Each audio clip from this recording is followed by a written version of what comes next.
वैकुंठ हरिभक्त परायण पांडुरंग सोपान क्षीरसागर यांच्या 16व्या पुण्यतिथीनिमित्त कीर्तन सेवा घेण्यात आली। मिती आषाढ वद्य 6/1946 26 जुलै 2024 शुक्रवार रोजी सायंकाळी 7 ते 9 या वेळेत आयोजित केली आहे। सर्व वारकरी भाविक भक्तांची मोठ्या संख्येने उपस्थिती होती।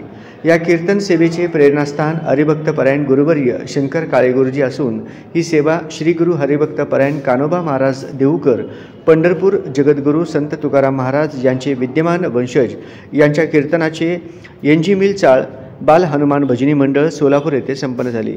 यावेळी काँग्रेसचे शहराध्यक्ष चेतन नरोटे, युवा नेते अमोल भोसले यांच्या हस्ते कान्होबा महाराजांचा सत्कार करण्यात आला।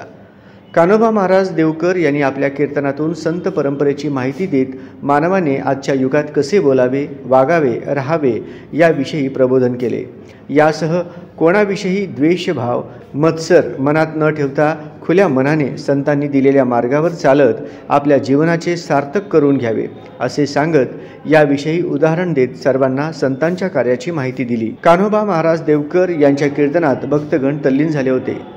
हरिभक्त परायण नितीन पांडुरंग क्षीरसागर, हरिभक्त परायण माऊली क्षीरसागर मृदंग वादक, अखिल भाविक वारकरी मंडळ सोलापूर, श्री बाल हनुमान भजनी मंडळ, एनजी मिलचाळ सोलापूर यांच्या संयुक्त विद्यमाने तर हगलूर भजनी मंडळ, उळेगाव भजनी मंडळ, होनसळ भजनी मंडळ, राळेरास भजनी मंडळ, कोंडी भजनी मंडळ, खेड भजनी मंडळ, केगाव भजनी मंडळ, गंगेवाडी भजनी मंडळ, सलगर वस्ती भजनी मंडळ, मार्डीगाव भजनी मंडळ यांचे विशेष सहकार्य लाभले।